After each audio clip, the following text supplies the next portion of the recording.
a little bit of history here. Since 1949, China has claimed Taiwan as part of its territory after the Civil War ousted the Nationalist Party from the island. The One China policy came into play with relative peace since then. But now, increasingly, Taiwan-China relations have begun to sour, with the West fanning the flames. Between the U.S. conducting war games with Taiwan and now the U.K. sending warships to the South China Sea, Beijing responded with 56 warplanes buzzing over Taiwan's air defense zone on Monday. The Taiwanese saying they're very concerned that China is going to launch a full-scale war. For analysis, we will turn to former UK MP George Galloway. So, George, Beijing buzzed Taiwan yesterday, warships in the South China Sea today. Why is the UK sending warships to this region? Well, Freud could have a field day. We have an exceedingly small, puny Royal Navy.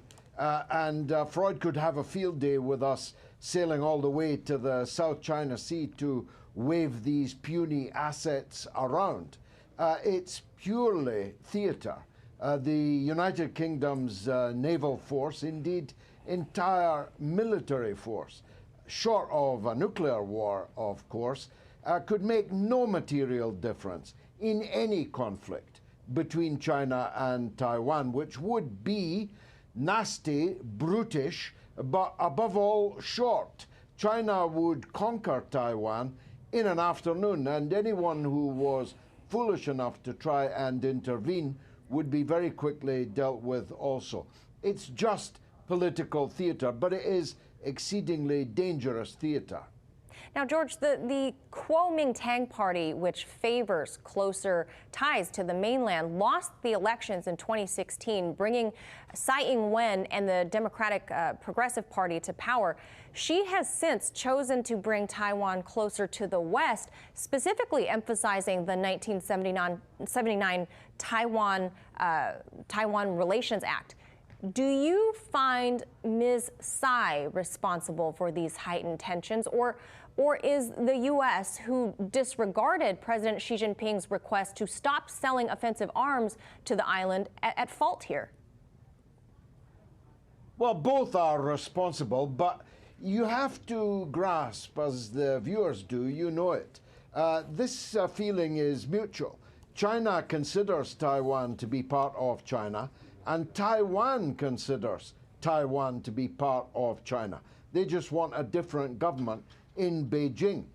You said 1949, but in fact, 1945 at the foundation of international order after the Second World War very clearly delineates Taiwan to be part of China. It's as much a part of China as Texas is a part of the United States.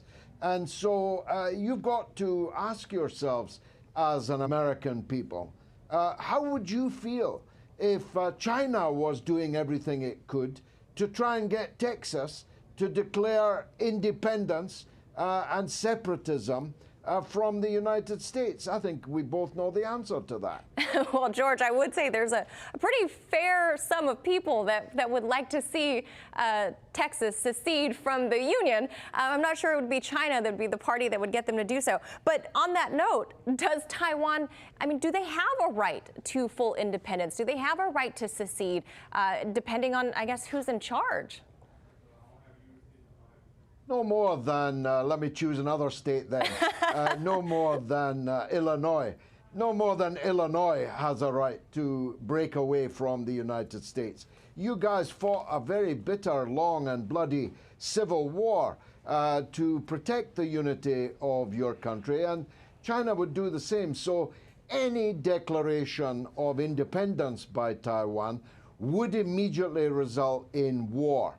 A nasty war, a brutish one, and a short one. Yeah. And the leadership in Taiwan would discover, as Ashraf Ghani did in Afghanistan, that the United States has a limited taste for endless war, and they're not going to fight China on behalf of a renegade province. Yeah, certainly a bad look for the U.S. with Afghanistan. And lastly, George, real quick, a few years ago, we saw the U.K. returning Hong Kong to China. It appeared as though the Western Empire had just relinquished the quest for imperialism of the East. But on this subject of Taiwan, the U.K., hand in hand with the U.S., now looking to venture at least into influence, not imperialism, to counter China's growing strength. Is this effort going to work?